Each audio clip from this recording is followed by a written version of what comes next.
Hello everyone, मेरे channel में आप सबका स्वागत है। मेरा नाम है मृणालिनी। चलिए देखते हैं आज की इस रीडिंग के माध्यम से यूनिवर्स से आपको क्या मैसेज मिल रहा है। ये रीडिंग जनरल रीडिंग है, तो आपको जितना रेजोनेट करता है उतना ही लीजिए। आपके जीवन के जिस एस्पेक्ट को रेजोनेट करता है अकॉर्डिंगली आप देखिए, और जो भी पार्ट आपको रेजोनेट नहीं करता है उसे जाने दीजिए। हो सकता है वो पार्ट किसी और के लिए हो। और ये रीडिंग जेंडर स्पेसिफिक नहीं है, तो आपको जैसे रेजोनेट करता है आपको अकॉर्डिंगली रीडिंग का जेंडर स्विच कर सकते हैं। और सारे रीडिंग्स टाइमलेस रीडिंग्स होते हैं, तो आपको जब भी रेजोनेट करता है आप एनर्जी क्लेम कर सकते हैं। ज़रूरी नहीं कि जब अपलोडेड हुआ हो तभी वही मैसेज आपको रेजोनेट हो। कोई पुराना मैसेज भी रेजोनेट हो सकता है। सो इस तरह की और भी अगर आप रीडिंग्स देखना चाहते हैं तो आप मेरा चैनल सब्सक्राइब कर सकते हैं और बेल आइकन प्रेस कर सकते हैं, ताकि आपको फ्रेशली अपलोडेड वीडियोस की नोटिफिकेशन मिल जाएंगे। या फिर आप मेरा चैनल विज़िट कर सकते हैं, जिसमें आपको बहुत सारे और भी रीडिंग्स मिल जाएंगे। जो भी वीडियो का टाइटल आपको अच्छा लगता है आप देख सकते हैं, हो सकता है उसमें आपके लिए कोई मैसेज हो।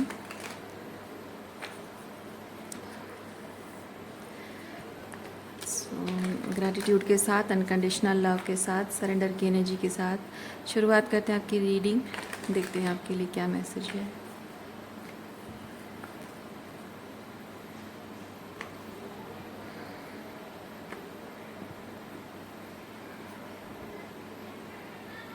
ओके,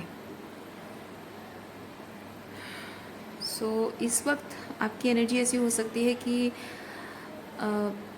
किसी भी चीज़ में शायद आपका मन नहीं लग रहा है। कोई भी चीज़, कोई भी बात आपको सुकून नहीं दे रही है। किस तरह से, किस तरह से, चलिए देखते हैं।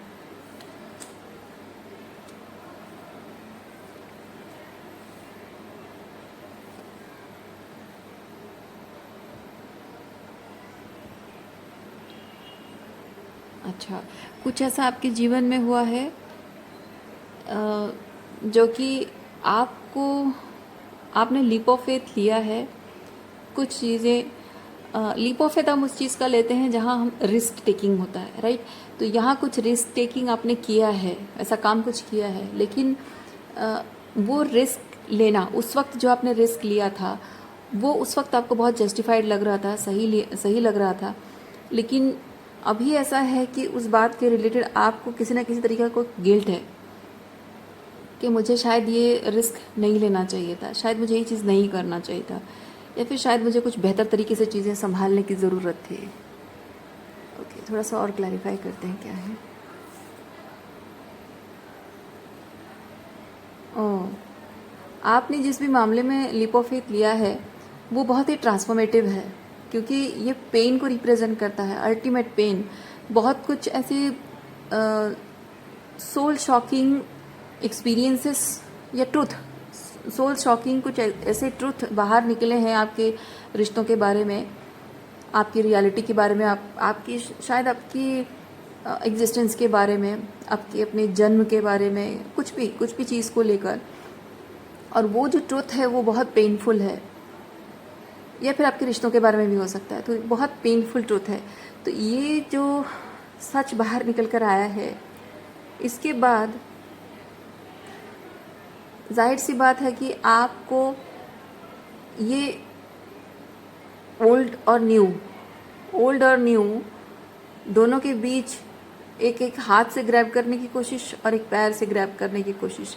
लेकिन यहाँ बोला जा रहा है कि दोनों में से किसी एक को तुम्हें चुनना होगा। सो आपने शायद पुरानी चीज़ को चुना है, इसीलिए आप गिल्ट में हैं, या फिर जो नया है उसे चुना है और उसके बाद गिल्ट में है। चलिए देखते हैं क्या है।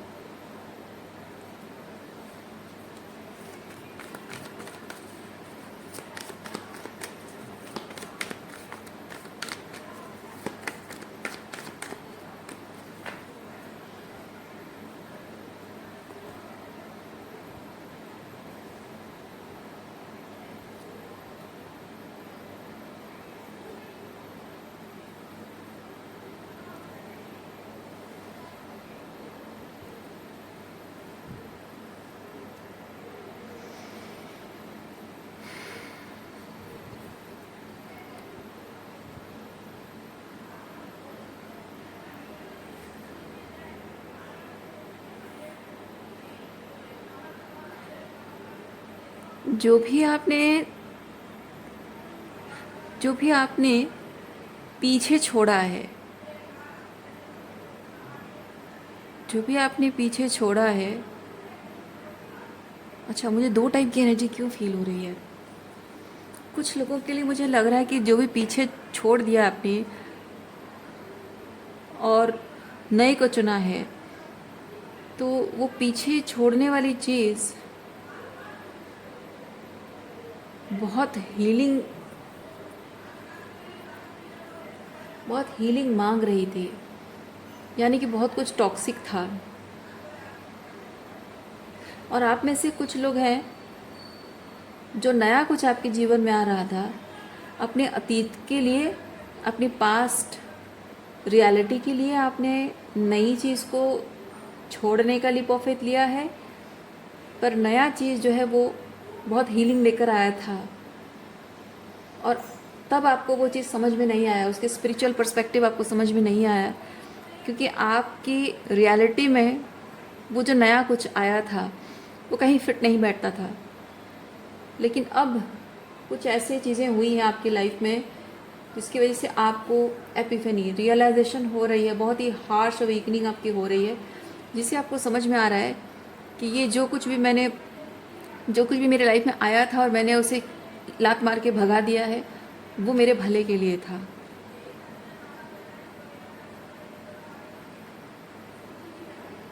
अच्छा, दोनों रिलेटेड एनर्जी है, यस। क्योंकि अतीत अगर आपको हीलिंग मांग रहा है तो जाहिर सी बात है कि अतीत की जो सिचुएशन है वो टॉक्सिक था, तो वहाँ पे हीलिंग के लिए शायद नई चीज़ जो आपकी लाइफ में एंटर की थी, जिसे आपने किक आउट कर दिया है, रिजेक्ट कर दिया है, वो शायद एक उस एनर्जी का आपके, या फिर वो साइन है, एनर्जी है, पर्सन है, कुछ इस रियलाइजेशन है, कुछ ना कुछ ऐसा जो आया था, उस चीज़ को नकार देना।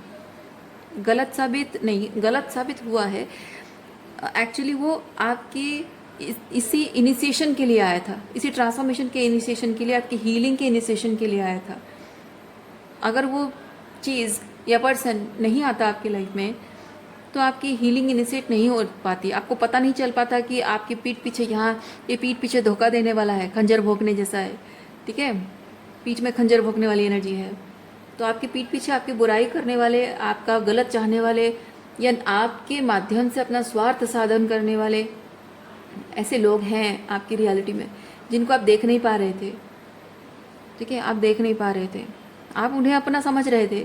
वो आपके लिए कुछ ऐसी चीज़ें कर रहे थे जो कि आपको लग रहा था कि हाँ, ये जो कुछ भी हो रहा है मेरे भले के लिए हो रहा है, लेकिन वो भला सिर्फ उनका हो रहा था, आपके हाईएस्ट गुड को सर्व नहीं कर रहा था। पर कहीं ना कहीं किसी न किसी तरीके से थोड़ा बहुत जो खुशी थोड़ी मिल जाती थी आपको, थोड़े बेनिफिट्स मिल जाते थे, आपको लगता था कि मैं यही डिज़र्व करती हूँ या यही डिज़र्व करता हूँ, पर आप उससे कई गुना ज़्यादा बेटर डिज़र्व करते हैं।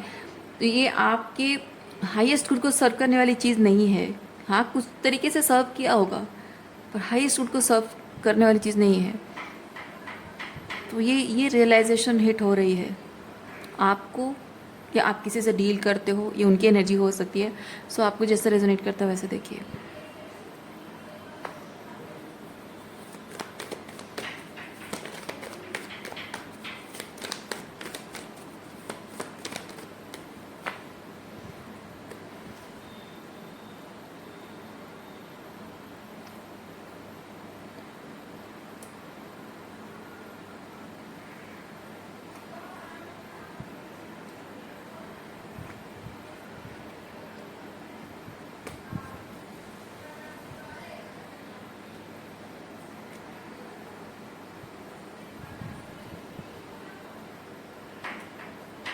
ओके,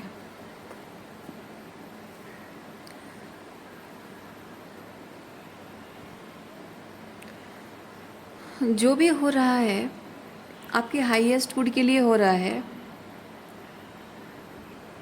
इस वक्त आपकी जीवन की परिस्थितियाँ बहुत ही मेसी और बहुत ही केओटिक हैं।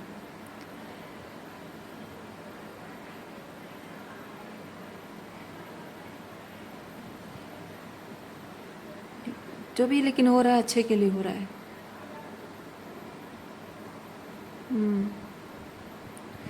लेकिन ये जो मेसी और क्योटिक सिचुएशन अभी है, उसको आप लॉजिक से समझने की कोशिश कर रहे हैं कि इसमें मैं कितना सही हूँ, वो लोग कितने गलत हैं।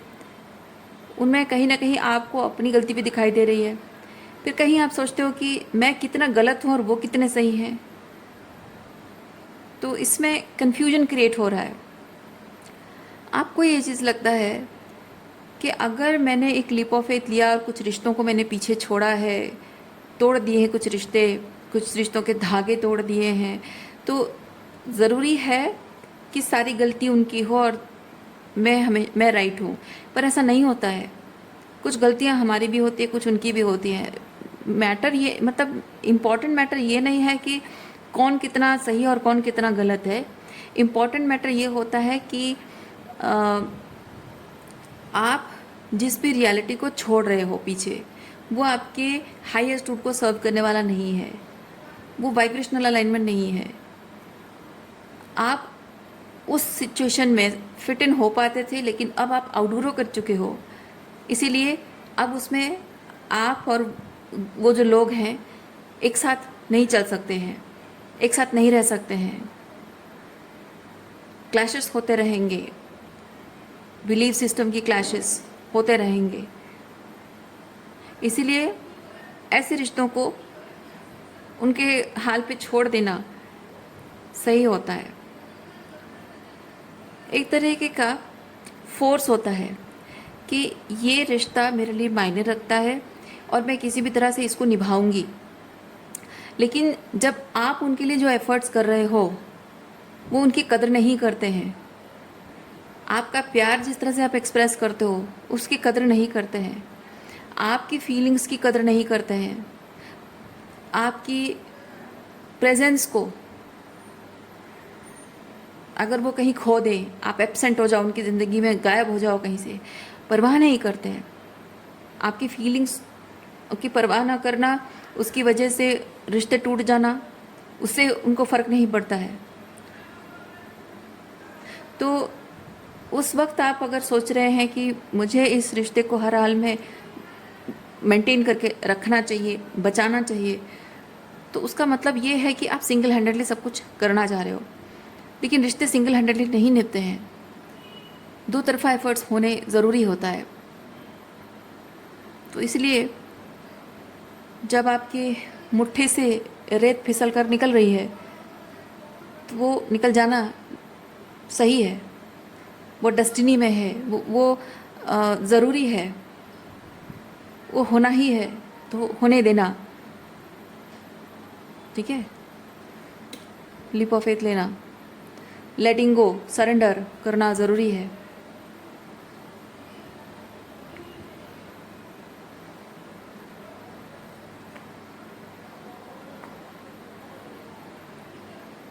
ये जो कुछ भी आप कर रहे हैं, इससे उसे क्या फ़ायदा होगा, आपको क्या फ़ायदा होगा, उसका क्या नुकसान होगा, आपका क्या नुकसान होगा। शायद इस तरह की बातें आप सोच रहे हैं, क्योंकि ये कार्ड मुझे चीज़ बताता है कि आगे जाकर ये इस सब के बाद व्हाट्स नेक्स्ट, आगे जाकर क्या फ़ायदा होने वाला है, आगे जाकर क्या रिजल्ट मिलने वाला है। सो बेसिकली आप एक रिज़ल्ट का इंतज़ार कर रहे हैं कि इसके बाद शायद कुछ अलग एक्सपीरियंस होगा। चलिए देखते हैं किस तरह के एक्सपीरियंस के बारे में आप सोच रहे हैं।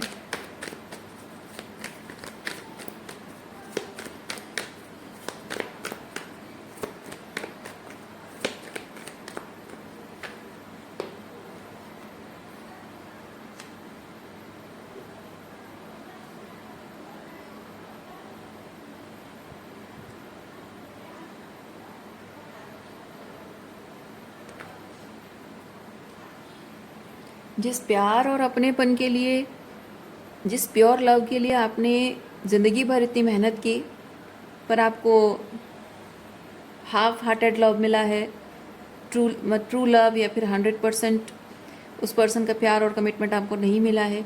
तो बेसिकली वो जो प्यार आपको चाहिए था हमेशा से, वो हाफ हार्टेड मिला है, पूरा नहीं मिला है।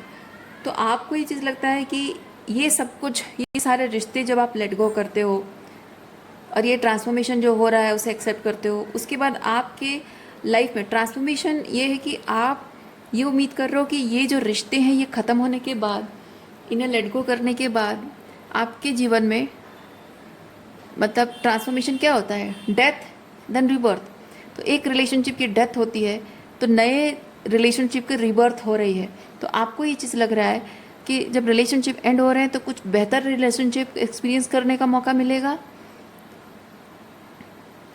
पर आपको यूनिवर्स ये चीज़ कह रहा है कि आपका ये जो ट्रांसफॉर्मेशन हो रहा है ये एक रिलेशनशिप एंड करके दूसरे रिलेशनशिप में जाने के लिए नहीं है, ये समझने के लिए है कि आपके जीवन में ये जो भी कनेक्शंस, कार्मिक कनेक्शंस आपने, कार्मिक कॉन्ट्रैक्ट्स आपने मैनिफेस्ट किया था, उससे जो लाइफ लेसन सीख रहे हो, उससे जो ट्रांसफॉर्मेशन आपके अंदर वो जो ट्रांसफॉर्मेशन हो रहा है वो आपके रिश्तों में ट्रांसफॉर्मेशन नहीं, आपके अंदर एक ट्रांसफॉर्मेशन की ज़रूरत है। आपको समझने की ज़रूरत है कि आपके लोगों के साथ आपके जो कनेक्शन है व्हाट दे आर मिररिंग, ठीक है, मिरर रिफ्लेक्ट करके वो क्या दिखाने की कोशिश कर रहा है वो कनेक्शन आपको, उस पर्सन के बिहेवियर में, उस पर्सन से आप कैसे डील करते। बेसिकली ये चीज़ है कि वो रिश्ता, वो इंसान एज ए सोल, उस इंसान को शायद ये भी नहीं पता हो कि वो कुछ मिरर रिफ्लेक्ट कर रहा है एज ए सोल।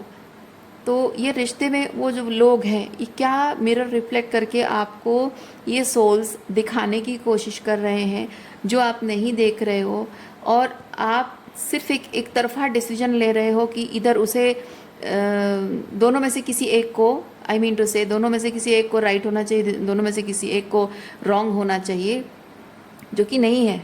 असल में वो बात नहीं है।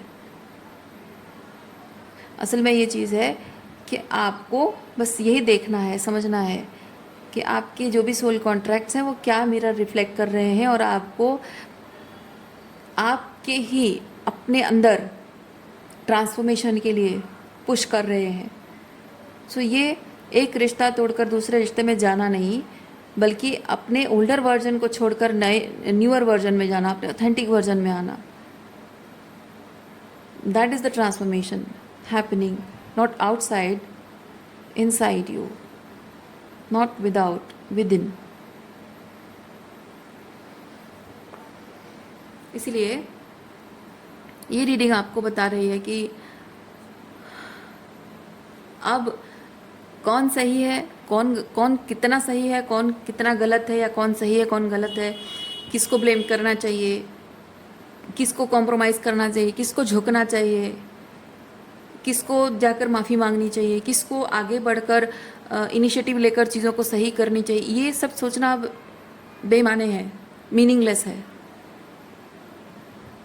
और ये उससे आप किसी निष्कर्ष पर नहीं पहुंच पाओगे, और आपको इस तरह की किसी निष्कर्ष पर पहुंचना ही नहीं है, क्योंकि ये ट्रांसफॉर्मेशन इसलिए नहीं हुआ है। तो छोड़ दीजिए। आपके मन में अपने आप को लेकर अगर कोई गिल्ट है तो त्याग दीजिए, और लोगों के बारे में अगर आपके मन में रिजेंटमेंट भी है, काउंट कर रहे हो उनकी गलतियाँ, तो भी stop counting their mistakes and stop counting your own mistakes. हम ह्यूमन बीइंग हैं और अर्नफुल ह्यूमन बीइंग हैं, तो जाहिर सी बात है हमसे गलतियाँ होंगी, और गलतियों से ही हम इंसान सीखते हैं। गलतियों के बाद जो गलतियों को सुधारने की कोशिश होती है, इच्छा होती है ना, वो इम्पोर्टेंट चीज़ है। लेकिन गलतियाँ करके आप अगर विक्टिमहुड में रह जाते हो, गलतियाँ करके अगर सोचते हो कि मेरी तो किस्मत ही ऐसी ख़राब है, तो वो एक ब्रेव ह्यूमन के साइन नहीं है। ब्रेव ह्यूमन का साइन ये है कि मैं गिरा और गिरकर उठने की कोशिश कर रहा हूँ। मैंने गलतियाँ की, अब गलतियों को सुधारने की कोशिश कर रहा हूँ। मैं अपनी शैडो में ऑपरेट करता था, मेरी शैडो अब ट्रांसफॉर्मेशन के दौरान मेरी शैडो अब मेरी दोस्त बन रहा है, मेरा दोस्त बन रहा है। यानी कि शैडो के साथ you are befriending your shadow, basically मैं वो कहना चाह रही हूँ। ठीक है, वो आपकी पावर है, आपकी कमज़ोरी नहीं है। जब आप अपने अंदर के इनर डिमोन से फाइट नहीं कर पाते हो तो आप अपनी शैडो को इस्तेमाल करते हो दिखाने के लिए कि आप कितने पावरफुल हो। लेकिन जब आप एक्सेप्ट कर लेते हो कि हाँ ठीक है भाई, ये है मेरा इनर डिमोन, और इम्पॉर्टेंट चीज़ ये नहीं कि मैंने पास्ट में अपने इनर डिमोन्स को छुपाने के लिए या अपनी इनर डिमोन्स का इस्तेमाल करके मैंने क्या गलतियाँ की हैं, या उसे छुपाने के लिए मैंने कौन से ऐसे शैडो में ऑपरेट किया है। इम्पॉर्टेंट ये है कि मैं समझ रहा हूँ और समझ कर उन पर काम कर रहा हूँ, मैं बेहतर इंसान बन रहा हूँ। तो पहचान इंसान की इसी से होती है कि वो आज क्या है। ठीक है। हाँ, कुछ लोग ऐसे हैं समाज में, कुछ ऐसे लोग हैं जो कि आपको आपके अतीत से देखते हैं, लेकिन आप कैसे बदल सकते हो उस चीज़ को। आपके चिंता का विषय ये नहीं है कि कौन आपको कैसी दृष्टि से देखता है, आपके कर्म जो हैं आपको बदलना होगा। यानी कि आपने पास्ट में जो किया उससे लोग आपको देखते हैं और जज करते हैं। आपको अपना वर्तमान सुधारना है और ऐसे कर्म करने हैं, ऐसे अपनी डेस्टिनी बदलनी है कि आपके आज जो वर्तमान आप जो बन रहे हो, ठीक है, जो बन रहे हो वो आपके अतीत से ज़्यादा पावरफुल हो। इम्प्रेशन, ठीक है, समाज में आपके आसपास लोगों में जो आपकी इम्प्रेशन है या किसी पर्टिकुलर इंसान की नज़रों में आपकी जो इम्प्रेशन है, वो इम्प्रेशन से ये ज़्यादा इम्प्रेसिव हो जाए तो क्या ही बात है ना। तो लोग भूल जाते हैं, सब जो कुछ भी हुआ था सब भूल जाते हैं। तो किसी के दिमाग से आप अगर कोई बात भुला देना चाहते हो तो कुछ ऐसा करो जिससे वो ज़्यादा पावरफुल हो जाए, वो याद रह जाए, वो निशान छोड़ जाए। ये बात किसी को इम्प्रेस करने की नहीं है, आपकी खुद की ट्रांसफॉर्मेशन की है। इवन इफ आप खुद ही अगर अपने आप को किसी चीज़ के लिए माफ़ नहीं कर पा रहे हो, आपने कुछ गलतियाँ की हैं या अपने आप के साथ गलत होने दिया, या आपका जो पास्ट था उससे वो आपके कंट्रोल में नहीं था, आपके हाथ में नहीं था और आप अपने आप को बचा नहीं सके, कुछ भी। लेकिन आज ऐसा कुछ करो जिसकी वजह से कि इतना इतना कुछ बढ़िया हिसाब से आप ट्रांसफॉर्मेशन कर लो अपनी ज़िंदगी को, जिससे कि आपके अतीत के जो घाव हैं वो भर जाएं और जो स्कार भी आपको दिखे तो आपको दुख ना हो, बल्कि वो स्कार देखकर आपको अपने आप को लेकर प्राउड फील हो कि मैंने कर दिखाया। ओके, ये किसी की नज़रों में अपने आप को साबित करने के लिए नहीं है, बस अपने ओल्डर वर्जन और आपका जो न्यूअर वर्जन है, बस वो एक दूसरे के साथ कंपटीशन, वो बाहर के लोगों के साथ कंपटीशन नहीं, अपने ओल्डर वर्जन और न्यूअर वर्जन दोनों में कंपटीशन है। तो जीत के दिखाना है, अपने आप को खुद ही चैलेंज करना है, बात सिर्फ इतनी है।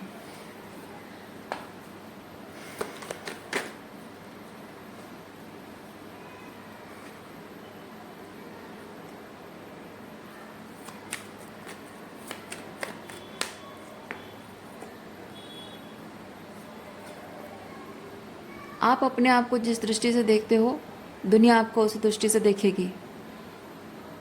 ठीक है, आपको ऐसा लगता होगा कि दुनिया मुझे मेरे अतीत के गुनाहों से देखती है, मेरे अतीत की कमज़ोरी से दुनिया देखती है, पर पहला सवाल आपको खुद अपने आप से पूछना होगा, क्या आप अपने अंदर के उस गिल्ट को ख़त्म कर पा रहे हो? जो गलतियाँ आपने की हैं उस गिल्टी पर्सन को माफ़ कर पा रहे हो? नहीं कर पा रहे हो। जो वीकर पर्सन था उसे माफ़ कर पा रहे हो? नहीं कर पा रहे हो। तो जाहिर सी बात है आपके बातों में, आपके बिहेवियर में, आपके एक्शन में, आपके चॉइसेस में, हर चीज़ में वो रिफ्लेक्ट करेगा। तो जब आप उसे माफ़ कर दोगे, अपने वीकर वर्जन को, अपनी गिल्टी वर्जन को माफ़ कर दोगे और आगे बढ़ोगे, काम करोगे, मेहनत करोगे, तो आपके एक्शन में, आपके वर्ड्स में, आपके बिहेवियर में, आपके चॉइसेस में, आपकी पर्सनालिटी में, आपके ऑरा में, राइट, आपके लाइफस्टाइल में सब कुछ रिफ्लेक्ट होगा। तो लोग ऑटोमेटिक आपको वैसे ही नज़र से देखेंगे।